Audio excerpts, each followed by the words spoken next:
ლელა ჯეჯილავა არის ჩვენი სტუდიის სტუმარი. მოგესალმებით ქალბატონ ლელა, მადლობა რომ მონაწილეობთ გადაცემაში და უპასუხობთ ჩვენ შეკითხვას. პირველ რიგში დავიწყოთ ანდრია ჯაღმაიძის განცხადებებით და პოზიციონირებით. რა გამოაჩინა კიდევ ერთხელ როგორი დამოკიდებულება საპატრიარქოსი ოკუპანტებისადმი? მოგესალმებით, მივესალმები მაყურებელს. ანდრია ჯაღმაიძის განცხადებამ გამოაჩინა მხოლოდ ერთი რამ, აი მე ყურადღებით უსმენდი თქვენ ტექსტს და რატომ ემთხვევა ასე საპატრიარქოს და ხელისუფლების დამოკიდებულებებიო.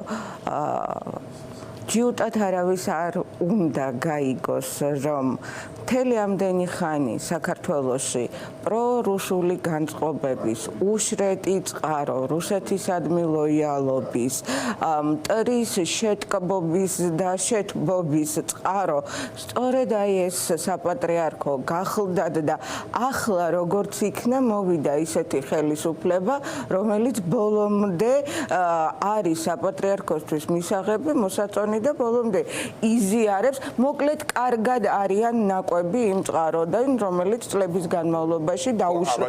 არც ერთი ხელისუფლება არ მოიკოჭლებდა გამოკვებას რაც ეხება. კი, გეთანხმებით, მე გულისხმობ განწყობებით კვებას ეხა წინა ხელისუფლებას ვერ დავაბრალეთ მაინც და მაინც რომ პრორუსული განწყობებით ხო იქონა წოდებული არ გაღიზიანების სახელმწიფო პოლიტიკა ასე წარმატებით კაპიტულაციურად რომ გაიზიაროს ალბათ როგორ არის ჩვენ კაპიტულაციისთვის ალბათ მუდმივად გვამზადებდნენ იმ დღიდან, რაც დამოუკიდებლობა გამოვაცხადეთ, იმიტომ რომ ეს კეთილი რუსეთის მითი, ორი რუსეთის მითი, ბრძენი პუტინის მითი, შემდეგ და რომ რუსი ხალხი გიждდება ქართველ ხალხს და როძმობის და მეგობრობის სადღეგრძელოები და ეს სალონური მიღებები და იქ ჩვენი, ასე ვთქვათ, ინტელიგენციის კეკლუცი და საკუთარი ფუნქციის შეგრძნება, რომ ის ვიღაცას აღემატება, იმიტომ რომ აი მას მთლად იქ სტალი ხო, შორს არ წავსულვართ, წასულა ის ნაწილი საზოგადოებისა. საბედნიეროდ დრო იცვლება, მოდის ახალი თაობა, რომელსაც ეს საერთოდ არ აინტერესებს. ეხლა ჯაღმაიძესთან დაკავშირებით უნდა ვთქვა. ეს გზავნილი მეტი რა იყო? ქართული დროშის ვერაღმართვა ეს იყო შეგუება კაპიტულაციის როდესაც შენს ხალხს ეუბნები, რომ ოკუპანტი, ანუ შენი მიწარო აქვს, წაგლეჯილი, წაღებული, შენი ჭაბუკები და ქალიშვილები რო ყავს, დახოცილი, აი 2008 წლის ომს რო ახსენებენ, ოჯახები რო დაანგრიეს, მაგრამ ეს ოკუპანტი, როცა შენ ცნობიერებაში სითფოსთან და სიტყვოსთან არის აღბეჭდილი, ვინ ხარ შენ, თუ არა იგივე ოკუპანტი, ხო? როგორ შეიძლება, ხა, ვინმე დამაჯერებს, ან თქვენ დაგაჯერებთ, რომ მათ პიროვნულ ოჯახებს კეთილდღეობას რომ ეს შეეხებოდეს, ასე გაძარცულები, დახოცილები, გაჩანაგებულები იყვნენ რაღაცა წაართვან. ასე შეითფობენ და შეიტკბობენ თავიანთ დამკაჩაღებელს, მძარცველს და წამრთველს. ესე ხო არ არის, მაგრამ ანდრია ჯაღმაიძე წარმოადგენს აქ ძალიან მნიშვნელოვანი რაღაცა მოსაყდრს. მართალია ის არის საზოგადოებასთან ურთიერთობის განყოფილების ხელმძღვანელი თუ რაც ქვია, მაგრამ გამოჩნდა საქართველოს ვერ იქნება. ის წარმოადგენს მოსაყდრს, იმიტომ რომ საპატრიარქოში საერთოდ მისი აღზევება დაიწყო მას შემდეგ, რაც მოსაყდრე გახდა მოსაყდრე, ხო? შიომუჯირი. აქედან გამომდინარე, ეხა კარგად ხვდებით ალბათ, რას ემსახურებოდა ციანიდის სპეცოპერაცია, რომელიც დასრულდა საბოლოოდ შიომუჯირის მოსაყდრეთ გამოცხადებით, ხო? ანუ მთავარი შედეგი რაც მივიღეთ. ეხლა ეს ყველაფერი იმდენად ნათელია, იმდენად გამჭვირვალეა და იმდენად, აი როგორ გითხრათ, აი მზით არის გაჩახჩახებული, რაზედაც ჩვენ ვლაპარაკობთ, რომ წარმოდგენაც არ შეიძლება თუ კიდე არსებობენ ადამიანები, რომლებსაც ამის დანახვა არ ძალუძს. ჩემი ფავორიტი მოსაზრება იყო სოციალურ ქსელში, რომ ბერი თევდორე რომ ყოფილიყო ჩახმაიძე მოკლეზე ატარებდა ოსმალებს. ჩვენ იუმორი გრიშველის, იმიტომ რომ ეგ იყო არაჩვეულებრივი მიგნება, რომ მოკლე გზით ატარებდა. კი, ხო, ჯაღმაიძე ჩვენ ლელა რა გამოწვევების წინაშე, პრობლემების წინაშე შეიძლება დადგეს ვითარება მლეთაში, იქ კირბალში ვნახეთ რა მოხდა და ასე შემდეგ. ანუ ნორმალურ ვითარებაში რეაქცია რა უნდა ყოფილიყო, ან პასუხი რა უნდა ყოფილიყო იმაზე, რაც მოხდა ერთგან. ჩვენ უნდა მივეჩეთ, რომ ჩვენ ნორმალურ ვითარებაში აღარა ვართ, სამწუხაროდ. ჩვენ ვართ. ამიტომ ვიწყებთ ყველა კითხვის ფორმულირებას ასე რომ ყოფილიყავით კონტრასტი რომ ვაჩვენოთ. ჩვენ ნორმალურ ვითარებაში ქვეყანაში სახელმწიფო სიმბოლიკის გამოყენება არ უნდა ამბობდნენ, რომ არის მტრისთვის თურმე გამაღიზიანებელი და ამიტომ უნდა მოვერიდოთ. ჩვენი სახელმწიფო სიმბოლიკა, ჩვენი იდენტობის, სახელმწიფოებრივი იდენტობის ნაწილია და რას მოგვიწოდებს ანდრია ჯაღმაიძე, რომ ჩვენი სახელმწიფოებრივ იდენტობაზე უარი ვთქვათ. ხო ეს არაფერს არ ნიშნავს. და მე მინდა შეგახსენოთ გარეჯის თემა, ხო გახსოვთ იქაც საპატრიარქოს თემა იყო, რომ ჩვენი გარეჯეც ადიოდნენ ჩვენი მომლულოცველები, მაგრამ ჩვენი ერთ დღეს ვეღარ ავიდნენ, იმიტომ რომ იქ დადგნენ აზერბაიჯანელი მესაზღვრეები. ხომ არ გახსოვთ რას მოყვა ეს ჩვენი პრეზიდენტი, როდესაც მივიდა იქ სამხედრო ფორმით და მოითხოვა საზღვრის დემარკაციის პროცესის დაწყება, ხო? და ამას მოყვა მერე მთელი ის გარეჯი საქართველოა ოპერაცია, რომელშიდაც აქტიურად მონაწილეობდა საპატრიარქო. მახსოვს გაუხსენეს მე ხა მინდა მიმართო ანდრია ჯაღმაიძეს. ეგ ვინმემ გამოგვიგზავნოს რუსეთიდან რომელიმე ბიზნესმენმა რუკები და იმ რუკებით ვედაოთ რუსეთს ვისია ის ტერიტორიები ახლა რომელზედაც რატომ გახსნდნენ როგორ გგონიათ ბოლო პერიოდში აღარ გვსმენია ეს თემა თუ ეს შეიძლება ისევ წამოწიონ არჩევნებამდე. რა საკვირველია მათ ხელს არ აძლევთ ეს თემა ახლა. ჩამოდის ალიევით. ალიევი მიდის, მოდის, კიდე და თემა არ არსებობს. თემა არ არსებობს, იმიტომ რომ ეს თემა აი იმ ცნობილი ოპერაციის გარეჯი საქართველოს მერე კიდევ უფრო დაშორდა გადაწყვეტილებას. კიდევ უფრო გართულდა ამ საკითხში პოლიტიკური გადაწყვეტილების მიღწევა. და ასე რომ ვის უნდა ახლა ამ თემის გახსენება? ჩვენც რომ ვიძახოთ რომ ლომისა საქართველოა და არა საქართველოა.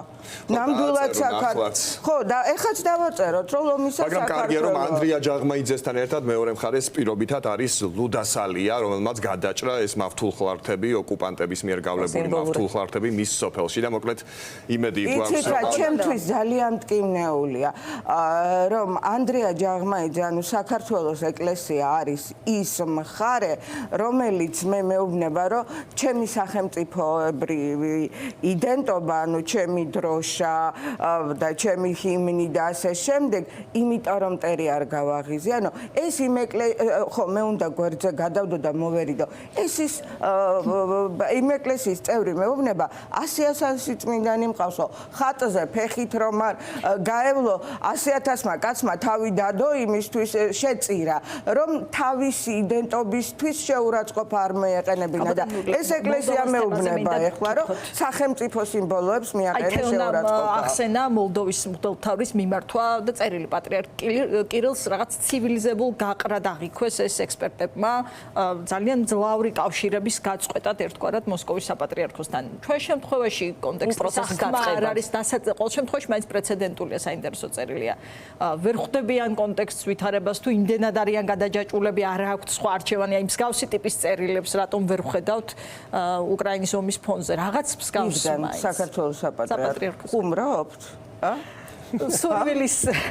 სურვილი მაქვს ალბათ რომ ასე იყოს შესაძლებლად როგორ გიყადრებათ რა თემა არანაკლებ მძლავრი კავშირები აქვს ხო რუსეთთან მოლდოვაშიც და ამიტომ ჩვენ ხო ქართველებს ძალიან მოგწონს ხოლმე და ხშირად ვტრაბახობთ რომ ესეთი მაგრები ვიყავ და განსაკუთრებით ესეთი რუსებზე ნოსტალგიით შეპყრობილ ქართველებს რომ ჩვენ საბჭოთა კავშირში ისეთი მაგრები ვიყავით ხო მაგრები ვიყავით პემეთი რა ქვია კრიმინალით და აგენტურით მართლა მაგრები ვიყავით ძალიან.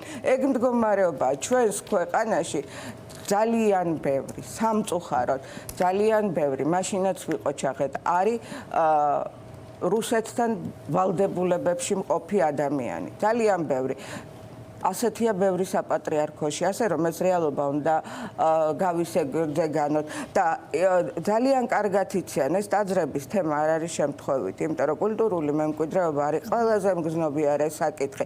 თირა შენ შეიძლება არ იყო ეკლესიური, არ იყო ამსარებელი, მაგრამ კულტურული მემკვიდრეობა შენთვის არის ფასეულობა და შენთვის არის და ფრესკების გადაღებაში ზუსტად რუსები არიან სხვათა შორის შემჩნეული და უბრალოდ პარალელებისთვის USAID დღეს რომ ტრებად გამოგვიცხადეს, სწორედ ამით არის დაკავებული რომ ფრესკებს და ამ კულტურულ მემკვიდრეობას აღადგენს ხოლმე და სხვათა შორის ძალიან საინტერესოა რომ დღემდე როცა მაგალითად ილია მეორეს დაბადების დღეს რუსეთის პატრიარქი ულოცავს საერთოდ არც კი მოიხსენიებს ცხუმ-აფხაზეთის მთავარ ეპისკოპოსად და მის რეგალიას სტატუსს საერთოდ არც აღიარებს და ასეთ დამამცირებელ პირობებში კიდევ რუსეთს რომ კაპიტულაციურად ვეპრობით არ ვიცი. იცით რა, მოდი ბარემ ამასაც გეტყვით. ახლა საპატრიარქოში ილია მეორეს ტიტული უკვე ყველას ნაკლებად აღელვებს რა. ახლა იმ წმინდა სინოდის წევრები რო ქვიათ, ყველას თავისი მომავალი აღელვებს და ამიტომ შეურაცხყოფას აყენებენ თუ არა საქართველოს პატრიარქს დამიჯერეთ ჩვენ უფრო გვტკივა ვიდრე ბევრ იქ მყოფ მღვდელმთავარს. ეს არის მათ საკუთარი ბედი აწუხებთ ახლა. ასე რომ და ეს ბედი სამწუხაროდ ძალიან არის რუსეთთან დაკავშირებული. ბევრი მათგანის ყველასი არა რასაკვირველია. კი და ბოლოს სანამ დავასრულებთ ცოტა დრო გვაქვს რადგან ვახსენეთ აზერბაიჯანი, ვახსენოთ სომხეთიც ქვეყნების პრემიერ-მინისტრები თბილისში იმყოფებიან. საინტერესო იყო ფაშინიანის შეთავაზება მშვიდობის გზა ჯვარედინზე. თქვენი შეფასება გითხარით მოკლედ ეს არის თუ არა პრაქტიკულად ალიევის მიერ ზანგეზურის დერეფნის ალტერნატიული ვარიანტი, რასაც თავაზობს ახლა ფაშინიანი. ხო, რასაკვირველია ახლა რამდენად ალტერნატიულია, მე არა ვარ კომუნიკაციების სპეციალისტი და ძალიან გამიჭირდება რომ დეტალური ანალიზი გავაკეთო, მაგრამ პოლიტიკური სვალსაზრისით ფაშინიანის პოზიცია არის სწორი. მას აქვს თავისი პროექტი, თავისი შეთავაზება, არ შეიძლება მუდმივად ხვის პირობებზე მიდიოდე, ხო, რასაკვირველია. ამიტომ ის ცდილობს, რომ ყველაზე რთულ პირობებშიც კი სომხეთს გარკვეული ფუნქცია როგორც ქვეყანას შესძინოს. რასაკვირველია ეს მე არ მგონია რომ დიდად გაზიარებული იქნას თურქეთისა და აზერბაიჯანისაგან ეს ჩემი სუბიექტური მოსაზრება, მაგრამ მე მგონია ერთადერთი ჩვენ ქვეყანა დავრჩით ჩვენ რომელსაც საკუთარი იდეა არ აგვაქვს, საკუთარი განვითარების პროექტი არ აგვაქვს, ჩვენ არ ვიცით რა ქვია მომავლის საქართველოს, არც ითვისით ყველა ცდილობს რომ ჩაეწეროს რაღაცა აი ახალი პარადიგმის რეალობაში ყველა მოძებნოს რა უპირატესობა აქვს მას რომ ეს კარგად გამოიყენოს, ჩვენ რომელსაც ძალიან ბევრი უპირატესობა გვაქვს ისტორიული თვალსაზრისითაც, გეოგრაფიული და რაც მთავარია თანამედროვე პოლიტიკური რეალობიდან გამომდინარე, ჩვენ ამ უპირატესობას ვერ ვიყენებთ, არ ვიყენებთ და ვუყურებთ რუსებს და ისე სხვათა შორის უნდა იცოდეთ, რომ საპატრიარქომ აი უკრაინასთან დაკავშირებით, მე ვუყვირთ, რომ ჩვენო ყველაფერი შევასრულეთო და რატო არ გვაძლევენო ალექსანდრიის პაპთან ერთად და იერუსალიმის პატრიარქთანაც ერთად აღარ წირავენ და ლიტურგიაში არ იღებენ მონაწილეობას იმის გამო, რომ მათ უკრაინა აღიარეს და ეს რუსეთს გაანაწყენებს.